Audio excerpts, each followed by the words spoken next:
Welcome, everybody. I feel assaulted. I feel hurt, insulted, everything.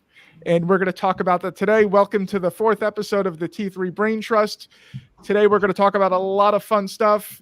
Netflix earnings, the semiconductor meltdown. JR, I apologize in advance, but IWM will come up today.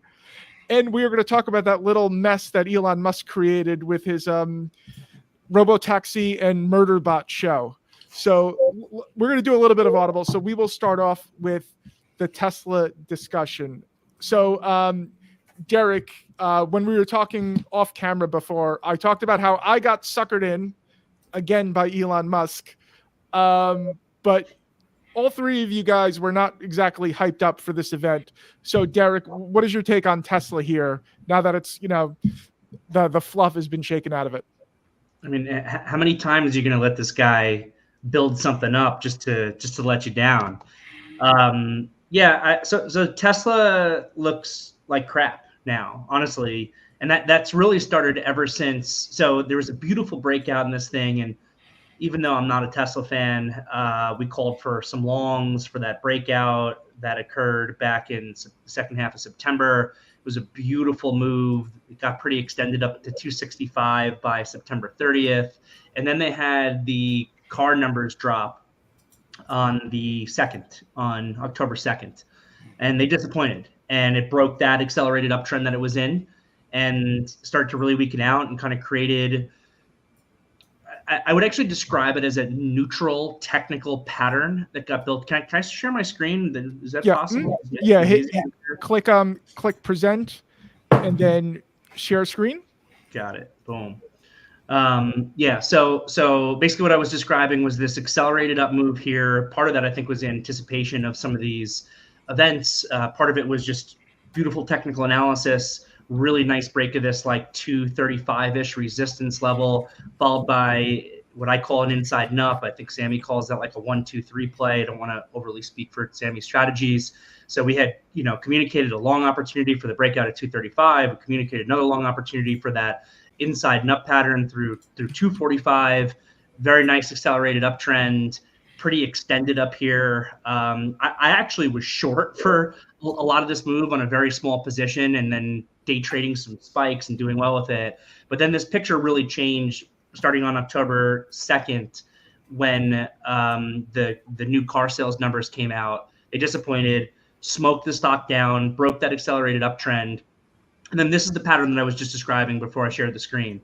So this, I would call this pattern like a neutral pattern in terms of the technicals, because this is it's a technical pullback off this trend, a little bit deeper than you might want it to be. But this could just be setting up a higher low that breaks it higher. But within this consolidation, you kind of have a little bit of like a descending wedge. So I would describe this as like neutral to bearish. The descending wedge portion of it is bearish. You've got buyers more or less staying at the same price at this 240 level. You've got sellers who are kind of grinding this thing down into where that demand is.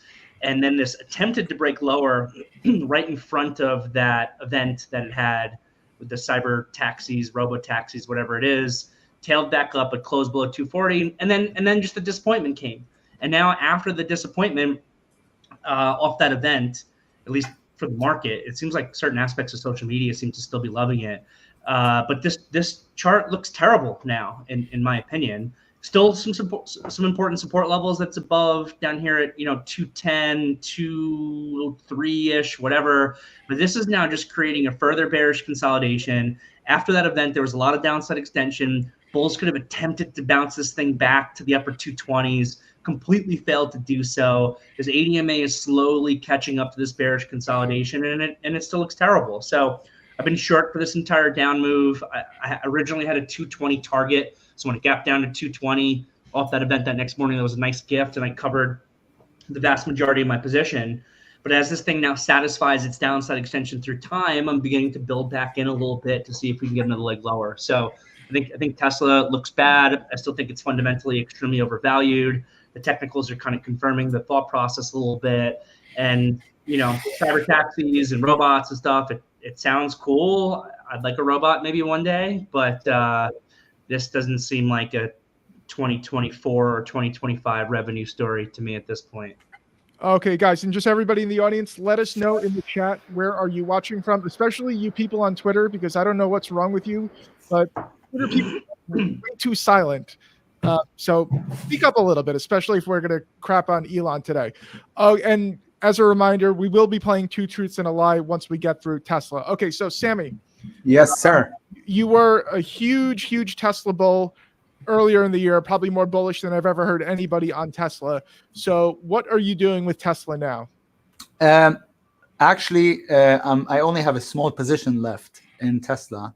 I booked over a $200,000 profit just so, you know, in 2024 alone, because I bought it at 140 something Tesla. And then we are, the newsletter, I had a couple of official calls on it. One was right here on the TSLL, which is the leverage Tesla, and one was right here. And then the first target was 14.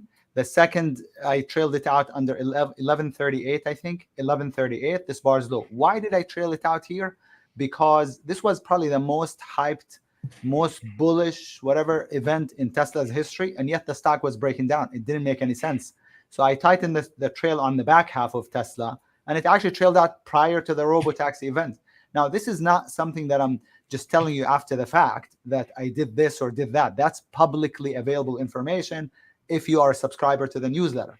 That's actually exactly what happened. Got to target 114 and then trailed out on the back half 2 days before, or maybe the day before the robotaxi event. Now, so, you know, really good trade. And again, I checked my account and I noticed that just the ticker Tesla in 2024, I have over 217, I think, $1,000 gain booked already in my swing account on the Tesla. Now, in terms of where do we go from here? Actually, we don't know yet, because look where it's at. Maybe, I guess that's the TSLL, because it issues a dividend. It always looks a little bit more bearish than Tesla. But if you look at the Tesla, it's actually right at the 20 MA.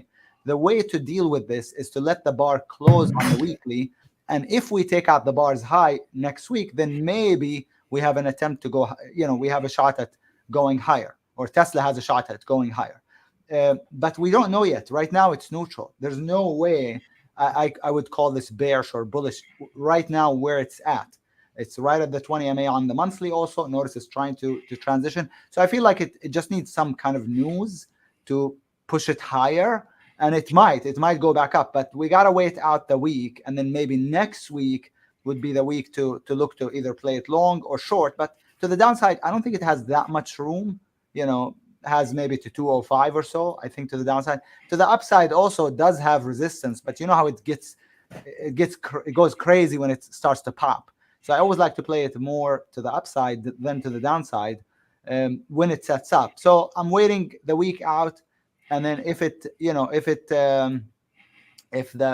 bar closes as a narrow range bar, I may give it a shot. If you're a subscriber, you will find out. You'll get the alert from me. Okay, all right, JR, what do you make of this whole mess? I mean, I tend to agree with Sami. It's in a zone of equilibrium. I'll share my screen. Let's see, share screen. Hold on, give me about 2.5 months, and I'll be right back. By the way, I'd like to point out that JR is a computer engineer who was educated at Columbia University. So this is what that Ivy League does for you. Yeah, you want to turn out idiots, send them out to Columbia. All right, here we go. Can you guys see my chart? Yes, it's beautiful.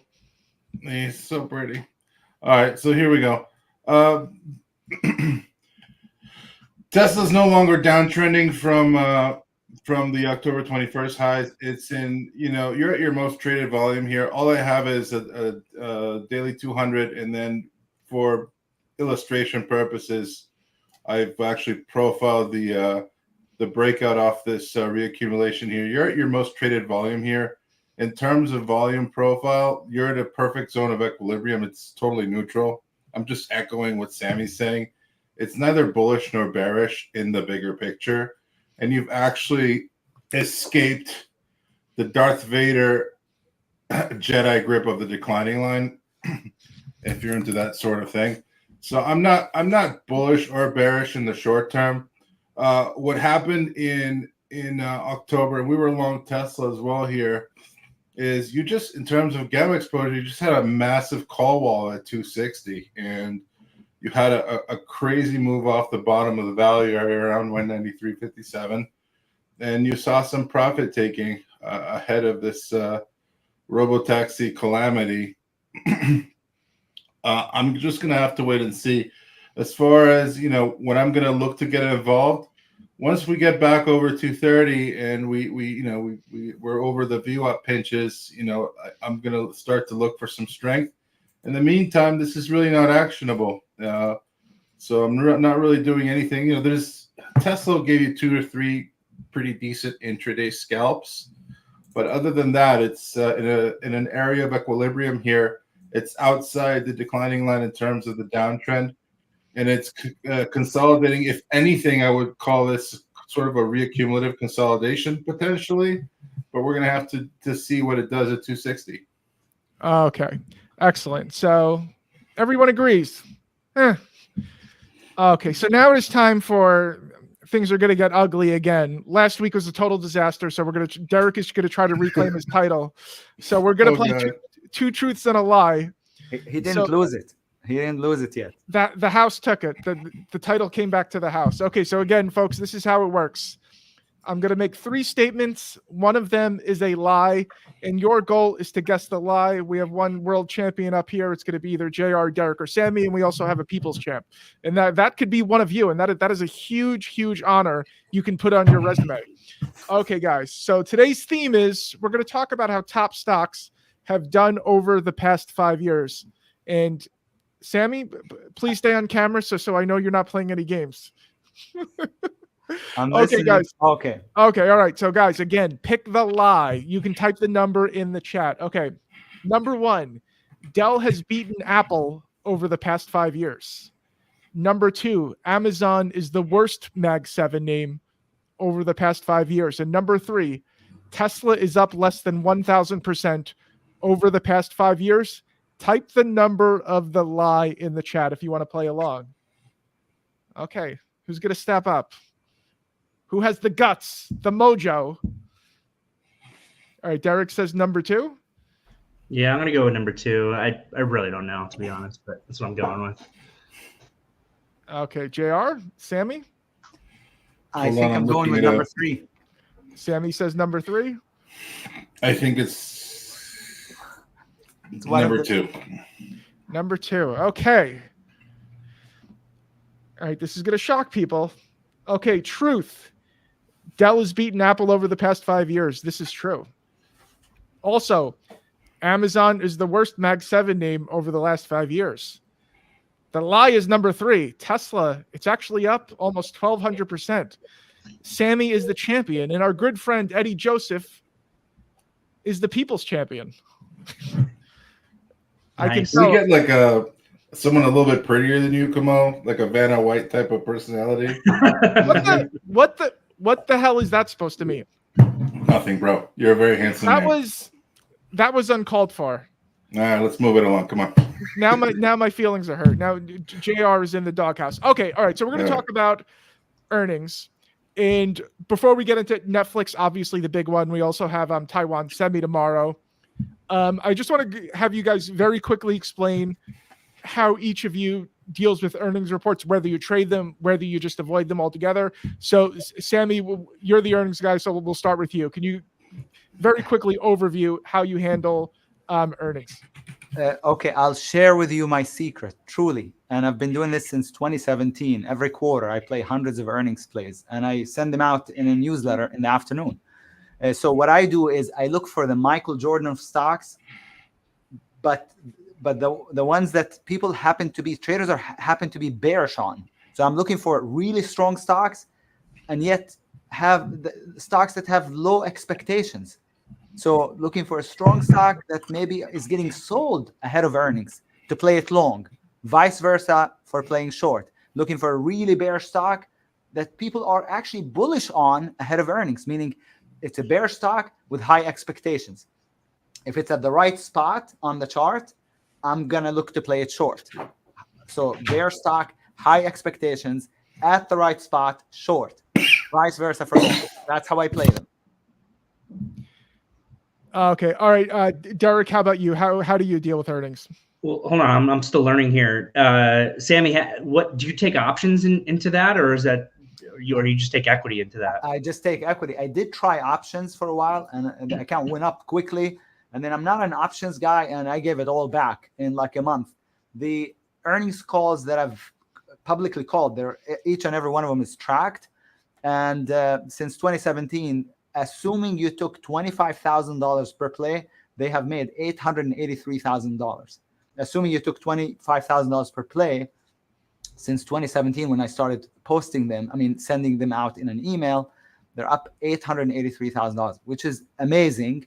So I just get in before they report. Now, after they report, I day trade them. So the next day, I day trade them. 2 days later is when they start setting up on the daily chart. I can swing trade them. So I play, earnings is like my bread and butter. I play stocks before they report, after they report, day trade them, or the day they gap down or up, and then a couple days later as a swing. I mean, it's just so if earnings were to disappear, I would probably get washed out of the market. That's some incredible consistency. I might have to get my hands on your note. Awesome stuff, man. I might be a new subscriber. Cool. So I'm sure, Sami, not to take over from Mike here, but I'm sure you've had the situation, if you've done that many names, where the idea is wrong because it is an earnings report, and maybe that thing goes 40% against you the other way because there was a really big surprise there or something like that. How would you manage that position at that point if it moves against you in a really bad way? Yeah, it's good question. So I do have a management method that protects me. Basically, I wait out the first 5 minutes, and then if let's say I'm in a short and it gaps up, then I will exit above the 5-minute bars high. I've had some nasty gaps against me, but I've had many and much bigger gaps in my favor over time. Now, the thing that keeps me safe is that I know, based on like 4,000 plays that I tracked, I know that the average gap is, I'll tell you the exact percentage, but I know it's 6.3, but it's exactly 6.28. So the average earnings gap is 6% or 6.3. So I know how to share size the play because I know what on average each stock does. Now, sometimes they'll gap more, sometimes they'll gap less, but I know that my risk is actually about 6%, 6.3. So I share size it like this, and over a period of time, over a series of trades, I always come out ahead. Now, on any given play, a single play, I may get it wrong, but that's why I call more than one play at a time usually, and then at the end of the day, I have, let's say, 5, 6, 7, 8 plays. Yeah, I'll get 1 or 2 or 3 wrong, but the winners will pay off for the losers plus some more. So that's kind of what I do. Yeah, that's awesome. I tell traders all the time that like making money in this business is the easy part. You put a trade on and it goes in your favor. Congratulations, you're making money.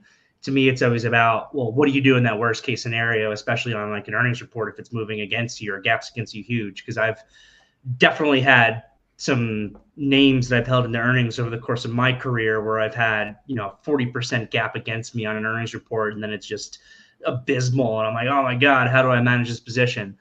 But so to answer the question for me, I've always viewed, broadly speaking, holding stock into any individual earnings report as gambling. And of course, if you have a good approach like Sami does, then it's about consistency in the long run, and he's not just choosing one stock a quarter when he does it. Sounds like he's spreading it out, which is great. But for me, I've always figured holding any name into earnings report is gambling, because a lot of times, even if I knew what the numbers were going to be, you still can't even always anticipate what the reaction to those numbers are going to be. So it's really difficult. That's not to say that I don't hold stock in earnings. I definitely do. Most of the time when I'm holding something into earnings, it's because I have a very large profit cushion going into the report. So I'm a big believer in risking the money that I've already made in order to make more in all aspects of my trading. I'm not, I hate putting on risk, to be totally honest. Like when you first press that button and you first get into a position, and that position could go against you and you could lose your hard-earned money, you could lose your risk. Like I hate that. But where I become extremely greedy is I am sometimes willing to risk tens of thousands of dollars of open P&L that I might have to make that into maybe hundreds of thousands of dollars. That's the goal of a lot of my trading. So if I've got a good swing position on and I'm nicely in the money in it, there's a good chance that I will just hold that through the report and then kind of generally continue to trade the game plan that I've already established for myself. And likely, if I have a big enough of a profit cushion, I'll either be giving back some money that I've already made, not the end of the world, or making significantly more if it continues to move in my favor. And then what I do is I pay close attention to what the market is pricing in for that move on that earnings report. And then I will kind of cluster my game plan a little bit around that expected move. So if I was order swinging a position and I already had a game plan, and that game plan maybe says that I'm supposed to have my next bid, I'm just going to make up some numbers. I'm supposed to have my next bid in my game plan 50 cents below where it's trading, and my next offer 50 cents above where it's trading. But the measured move on the earnings report based on the options is $2. Then I'm probably not going to have that bid 50 cents down and that offer 50 cents up. I'm going to reduce that all the way down to closer to that measured move on the downside and then on the upside. So that's generally the only time that I'll hold stock into earnings. Every once in a while, but honestly, I admit that I'm purely gambling. Every once in a while, I will take some options into like right in front of an earnings report. But again, I really do consider that to be gambling. And I admit, hey guys, I'm gambling here. And usually what I look at is actually similar to what Sami described. But I've never, I guess, made as much of a system around it as he has, where I see how that stock is trading into the report, what the expectations are. Similar but different to what Sami was saying. A lot of times I'll look at a stock that maybe had a really big up move into the earnings report and also has a very lofty expectations. And I'll say to myself, wow, if this company just reports in line, because everyone has bought it up into this report and the expectations are so lofty and the whispered number is so lofty, if this thing just reports in line or beats by a little bit, there's a good chance that it's going to get smoked. So in those circumstances, I would prefer usually to kind of look the other way. So that's broadly the way that I do it. And then finally, where I do become much more active is after the report. You'll very regularly find me on the days when some of these Mag 7 names are reporting that I'll be trading them until 8 p.m. Eastern, which is the maximum allowable time that my system allows me to trade. And that makes for some very long days. But it's a similar situation on how I trade those immediately after hours on like the Apple report or the NVIDIA report or whatever, where I start by looking at what the options measured move is. So I know I'll write down those numbers in a spreadsheet on one of my screens. I have them right in front of me. And then I will judge what the report honestly looks like as I'm seeing the numbers hit and judge the initial reaction. And I'll see, they're selling it really hard all the way down into the lower band of that measured move, but the report doesn't seem like a disaster to me. A lot of times I'll come in and at least initially try to take a scalp in the other direction for a bounce. You will see, I have found that the measured move from the options market will create, sometimes fairly brief, but create some degree of support and resistance immediately after the report comes out. So that's kind of the first spot that I'm paying attention to. And then from that point forward, it's actually a lot more tape reading. I find in the after hours trading, I kind of down tape reading a lot these days, even though it's actually a skill that I have from my career. I kind of started as a tape reader back, 14 years ago. And I think the tape traded much more pure back then. Nowadays on the intraday trading, while you still can get some trades and some good information off the tape in the level 2, I think that the algorithms that are working the large orders from the institutions have become so much more sophisticated that there's a lot of noise in there and it's very difficult to trade off the tape. But when you're trading after hours on an earnings report, I find that tape trades a lot cleaner. And I think that's because a lot of the algorithms are off because it's after hours and because they don't want to put the same risk on immediately after a report that they would on a normal trading session. And then there's a lot more manual traders in there that are in there, which then makes that level 2 and that tape much more readable to me. So I'm trying to find, as I'm trading these things after hours, those natural buyers and sellers in level 2 and trade off of them. And then in time, the chart starts to come to play again as well. And I can begin to see my first charting setups that day. And then the next morning, assuming it's an evening report, those after hour levels that were established from the previous evening oftentimes are really important going forward the next day. So I trade a boatload of these names after they report, but I don't do a lot necessarily going into the report. But that's everything on my end. That's everything I do. Okay, JR, I'll ask you the similar question. Do you love earnings season? Whatever moves the market, man. If it's moving, I like it. I don't really have much else to say about it. I think Sami's method sounds awesome. I don't like to hold into earnings. I scalp earnings, all the big earnings, most of the time, as long as the spreads are tight and I like the way they move. I'll often take some size into earnings. I think tape reading is really important in those cases, and knowing what the expected move the options market is. I completely agree with Derrick. But I don't really like to hold into earnings so much unless I'm really in the money on the trade. Have a nice thick cushion. Yeah, you can make a lot of money scalping earnings once they're out. The thing is, this market, if you're trading certain names, you're catching 3, 4, 5% intraday moves as it is already. I don't feel like super compelled to take riskier trades into earnings when we had like a 7% intraday move in Nvidia yesterday. Okay, so JR, are you perfectly content with the kind of volatility we have in the market today as it is? Okay, so JR, are you? But do you also hold stocks for the long term? Like, yeah, of course. Okay, so do you just are you separating pools of money, like whatever short term and long term? Are you thinking of it that way? I have several long-term accounts, a couple of day trading accounts, and a couple of swing accounts. So I have a lot of, I've got a lot of risk on in this market currently.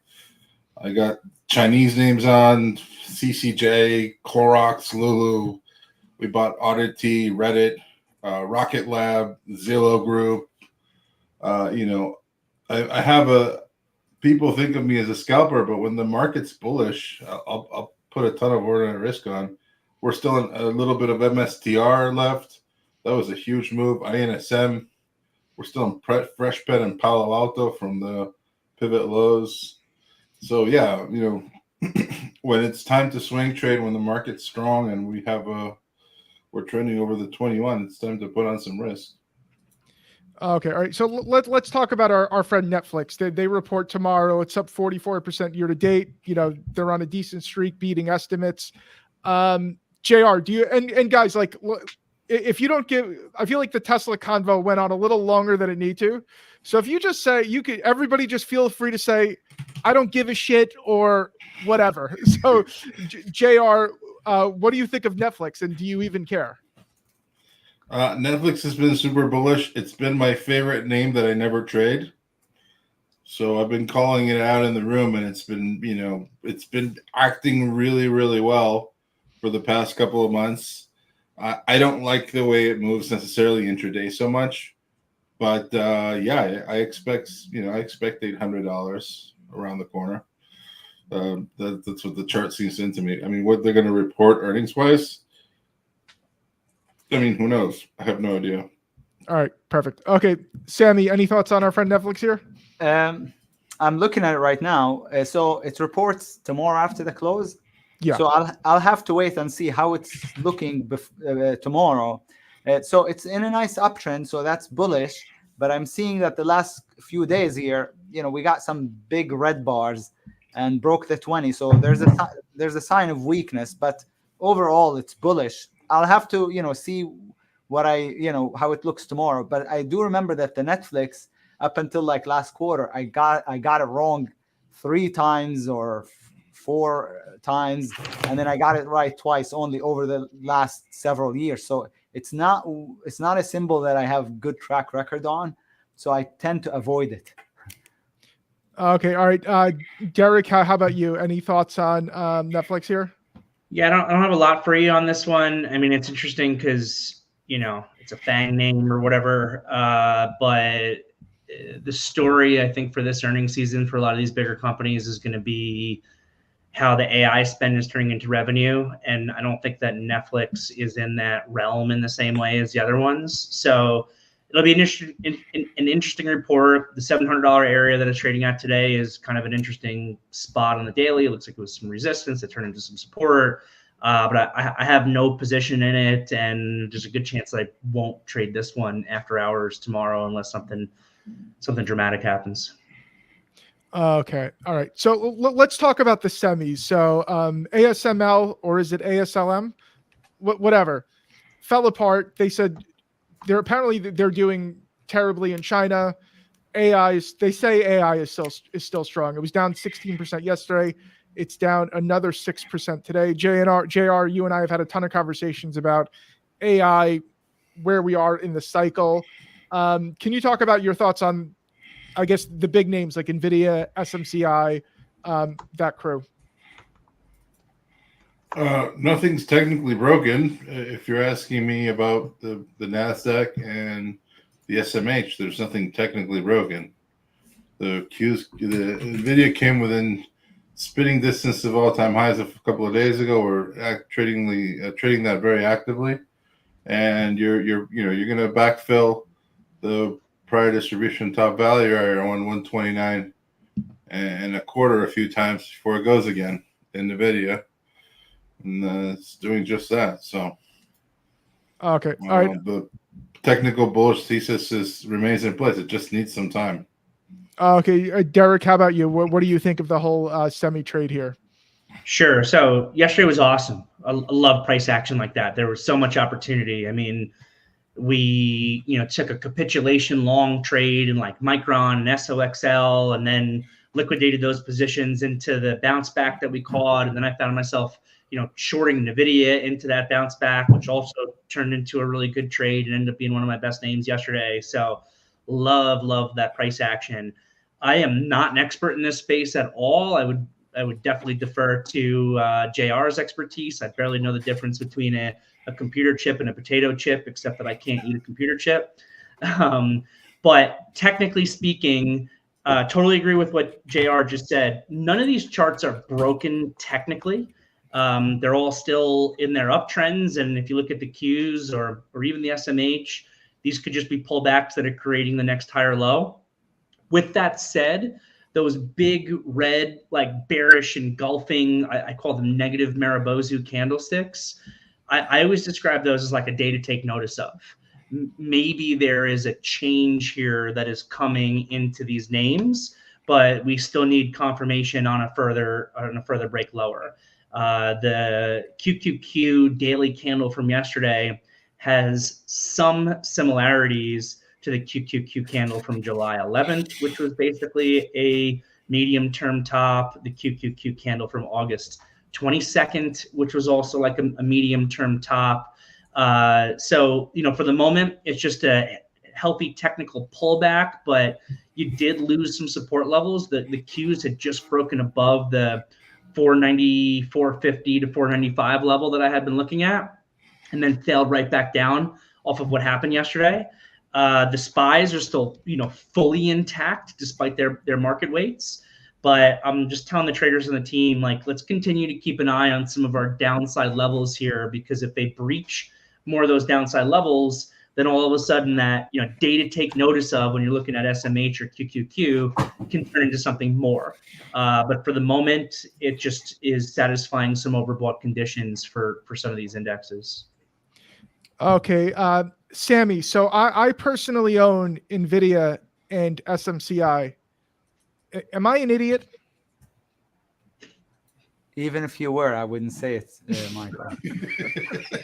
Come on, bro. All right, so can I share the charts? Yeah, of course. Yeah, so, okay, we actually have two open positions in the SST program. In the MU, which as you can see, it looks good.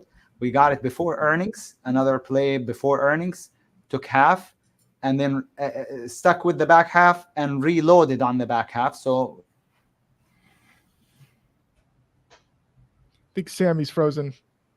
I like that Micron a lot. It's my favorite one if we get Sami back.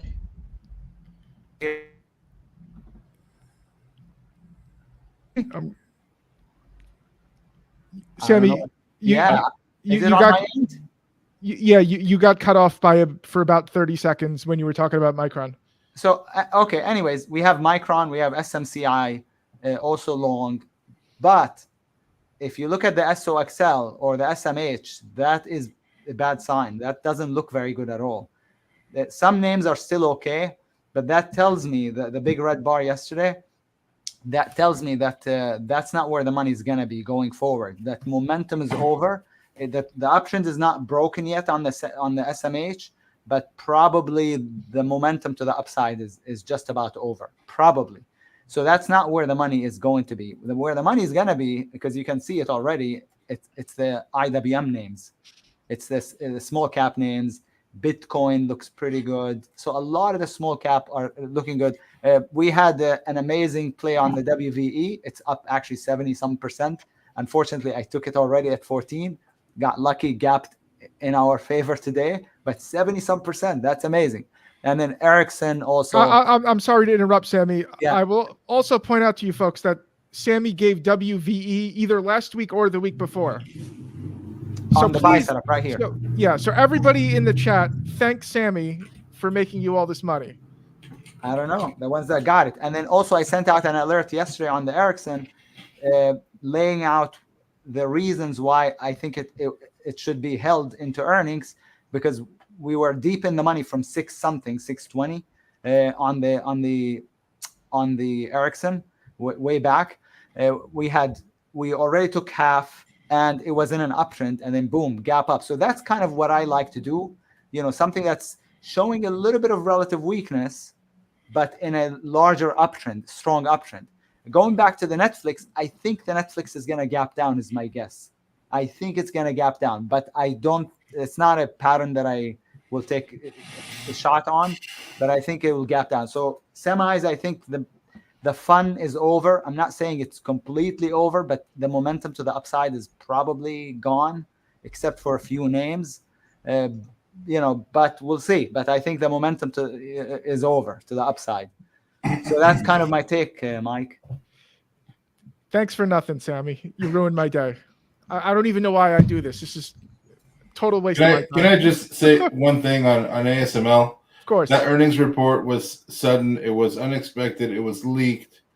And, people group these companies together, but ASML doesn't even make chips. They make lithography machines. They're the machines that actually help produce chips. Let's see what the TSMC report actually says before we have a full panic in the SMH. In my opinion, I think we could see a real change of character after that earnings report. Okay, JR, do you have any opinion on TSM into earnings, or is it just wait? No, not really. I mean, they've been growing steadily in ridiculous numbers quarter over quarter. It's priced for perfection, that stock, which is dangerous unto itself.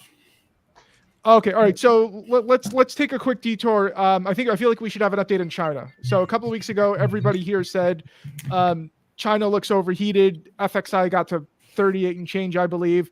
Then China did an Elon-style rug pull on us. So very quickly, let's go around. Sami, do you think that this dip in China is worth buying? I don't think so. I think the China rally, I actually said that last week in this live stream. I said we're not going back up to the prior high anytime soon, but I wasn't sure the rally was over. But for now, it is kind of over. We've come in so much that we could rally a little bit, we could drop a little bit. I think it's more neutral than anything, and just you got to watch for bullish signs or bearish signs to to tell you whether we're higher or lower. But where we're at, I mean, the way the market crashed, that's not really good at all. It turned a very bullish looking breakout into a complete fake out move, basically. So not too bullish on China anymore. Let's put it that way. Okay, Derrick, do you want to buy this China dip? Yeah, so I am buying this China dip. I don't fully disagree with Sami. I think that these charts need some time here. Like, here, let me pull up the screen share again. Share screen. Cool. I'm up, right? Screen's up. Cool. So if you look at like this FXI, this thing had a breakout at 27. It went up to 37.50.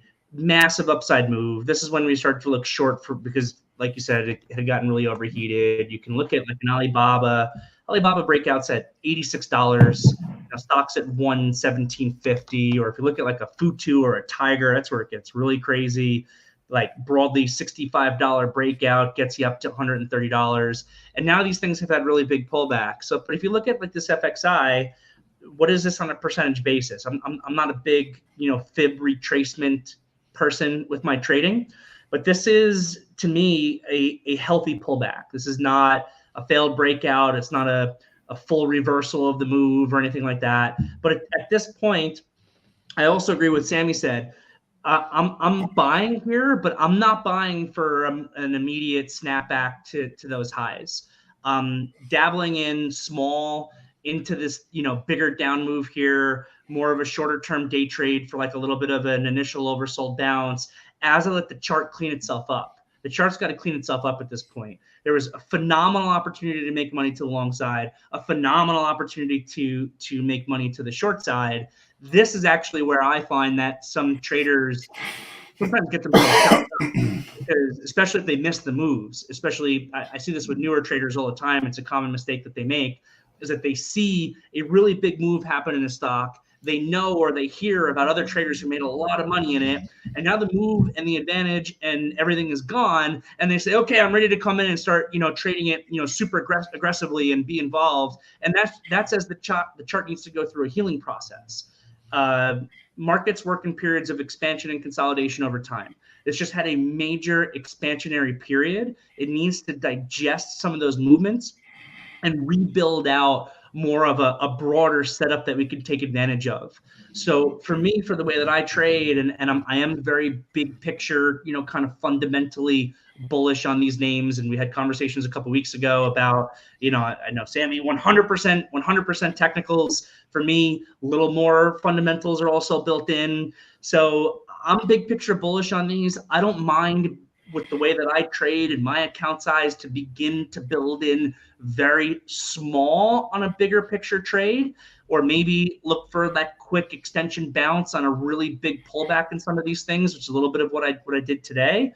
But otherwise, these charts need to reset up. They need to consolidate. They need to build out a higher level base, and then that can be something that I can have more real conviction off of. So, as of this morning, I bought some Baidu pre-market. I already sold 90% of that position. I bought some Futu at a certain point today near lows. I already sold all that position. I've got a little bit more stock in Alibaba and a very, very small position in JD that I'm in right now. And again, the idea on those trades is just to build in maybe a little bit right now, but really wait for the setup to reestablish itself. It needs time. Okay. All right, JR, since you insulted me before, I'm going to annoy you by asking you about instead IWM. So Sami brought up IWM is starting to move. JR has said many. On China, can I just add one potential catalyst that we might have missed here? Mm-hmm. The Housing Ministry, along with the Ministry of Finance and the PBOC, are having a giant press briefing tomorrow to discuss property sector reforms and potential additional easing. And that could really potentially move the FXI, the Hang Seng, whatever it is you're trading. So you could have a potential bigger move in that sector tomorrow. I bought Baidu right off the open to work that run up. and I'll be selling into the close most likely. I'm not gonna wait around. So that could be a real nice potential catalyst for China tomorrow. Just an FYI. What was the question again? I'm hoping you forgot the topic. I was going to ask you, would Darth Vader be a better trader than Dr. Spock? That I could talk about. No, IWM. Okay. The IWM. Dead Money Incorporated. Here we go. Okay. So let me share my chart. I feel like that sigh said it all. Dead Money Incorporated. JR is looking better. The IWM is finally looking better. It's producing I know that's why I'm entertaining Kamo's lunacy. I know it's been really difficult. Like it's never followed through, but right now I think there's money rotation coming out of the big names and into the small cap. I see it because I have like over 40 individual little stocks, and I see the action in them, and I see the follow through in Bitcoin, and I see the follow through in the IWM. So it might be time to actually get serious about the IWM.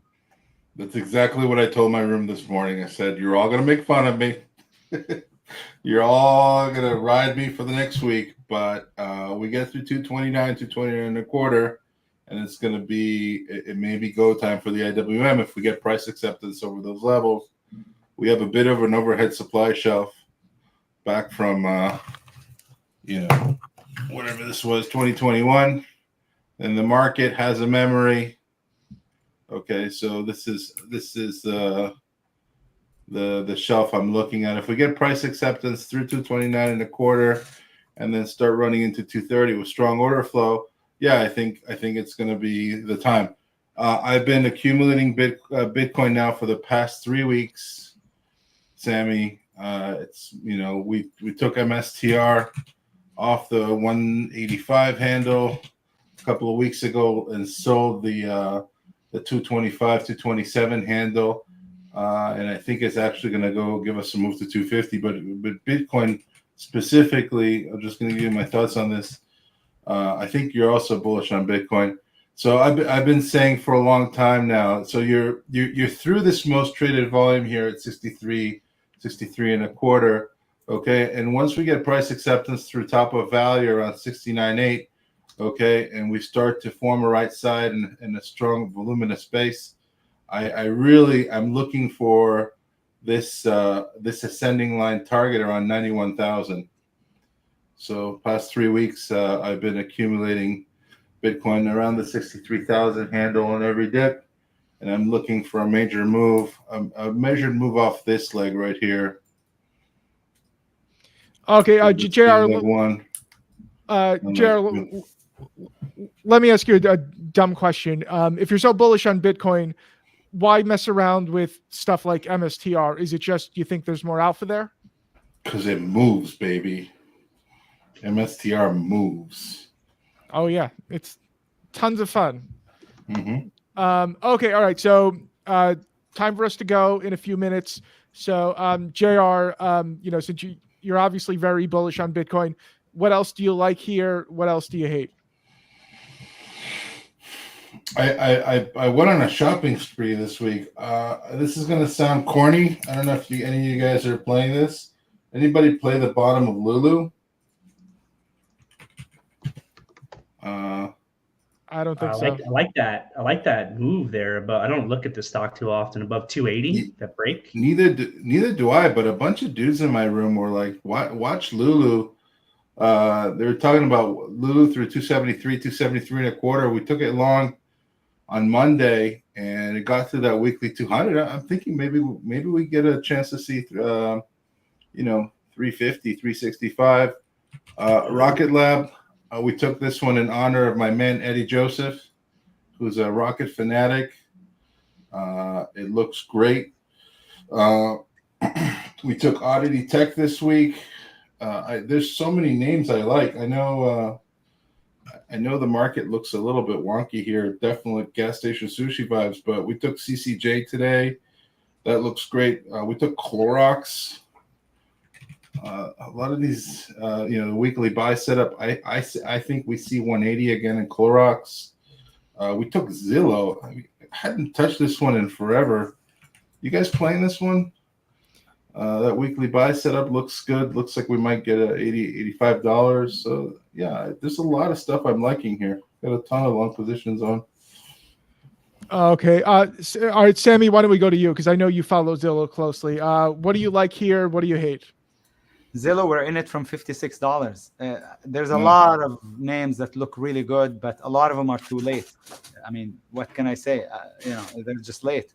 I have over 40 positions, and there are over 40 positions in the newsletter right now that I'm tracking that are open positions. Almost every single one of them is in the money deep.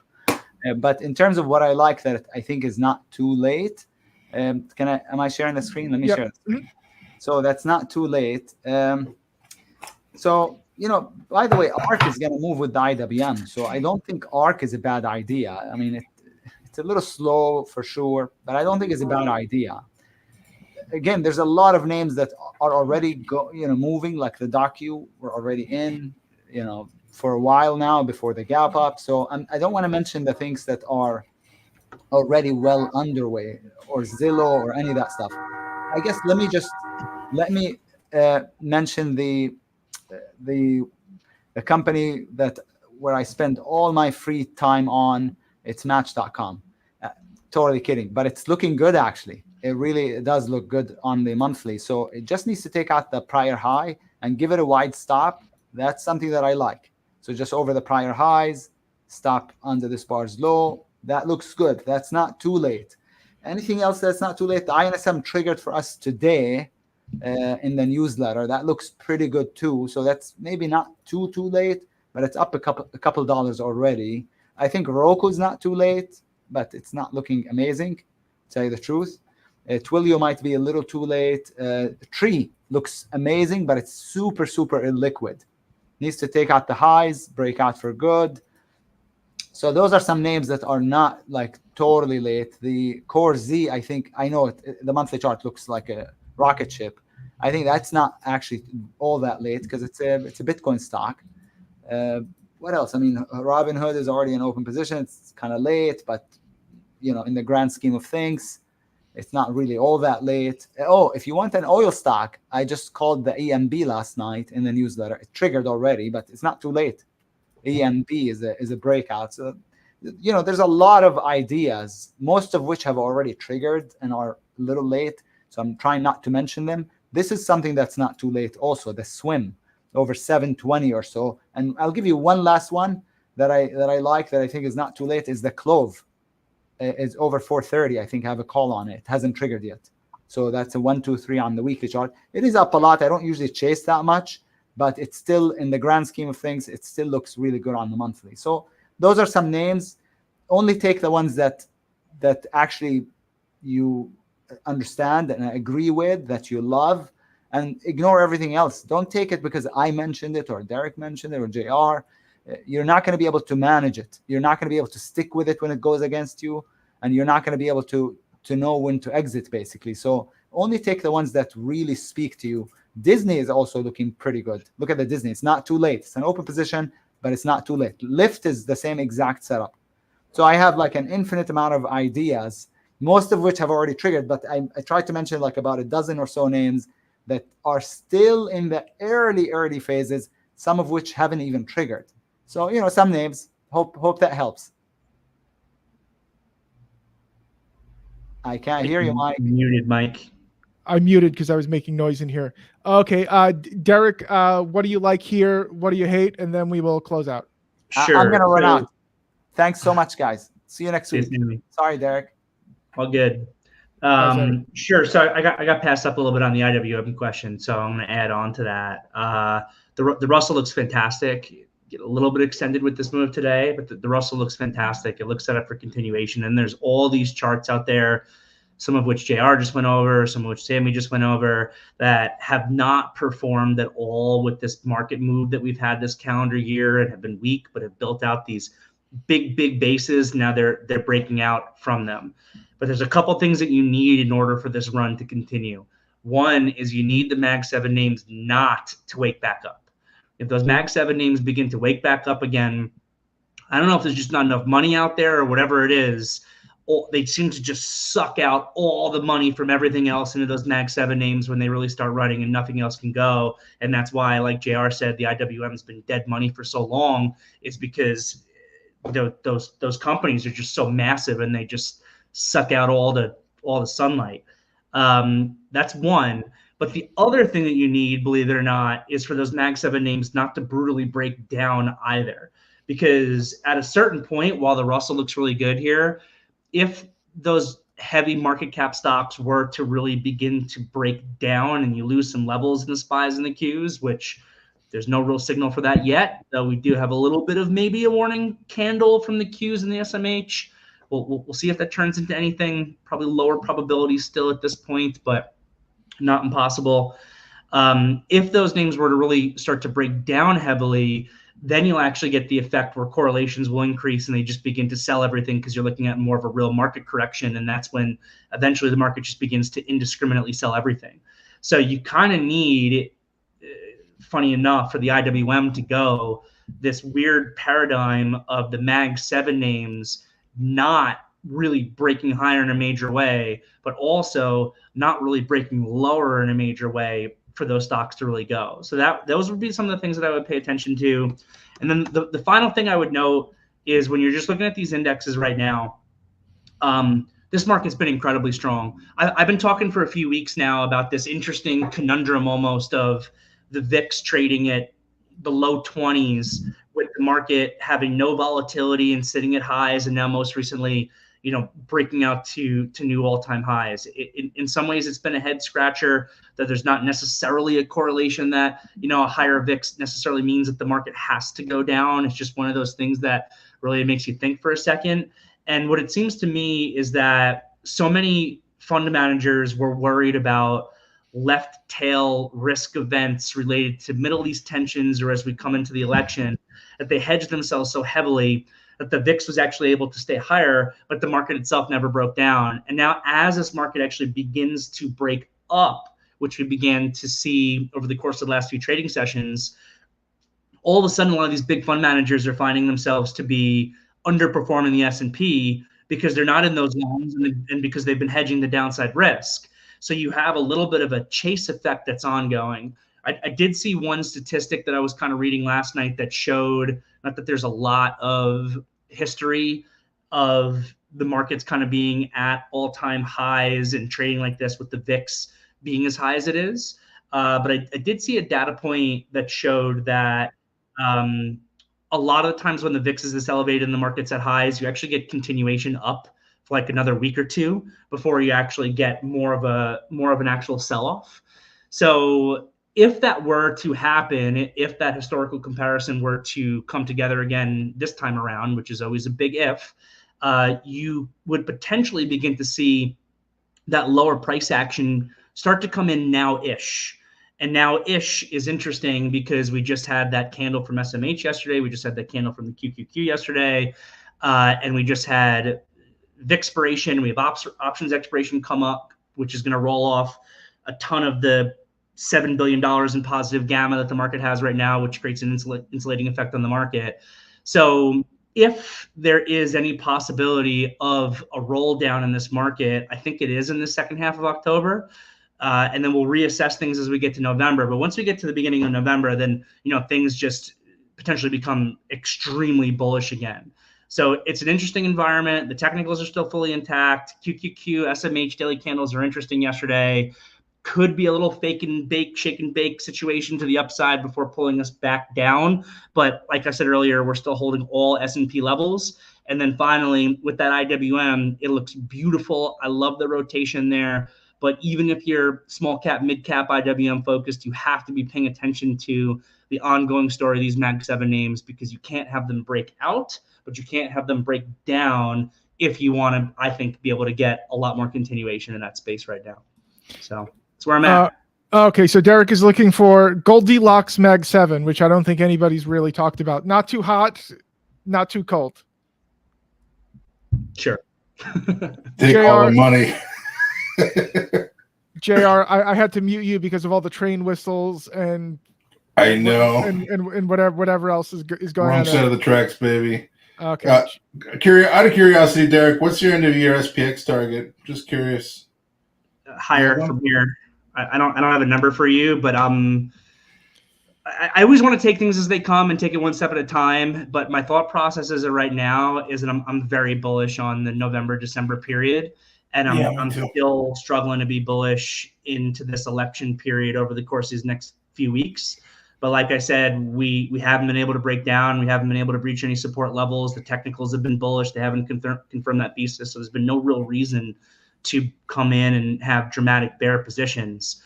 I honestly, I don't know if I'm going to be right and we'll get a pullback. I don't know if that thought process will be right. I would love it to happen though, because I think if you could get a quick deep pullback at some point in these next couple of weeks, that sets you up for a beautiful bigger picture dip buying opportunity for into the end of the year. So I am overall still bullish on higher from even where we are now for into the end of the year. But I also don't like making dramatic predictions that are 3 months out or whatever, just because so much can happen between now and then.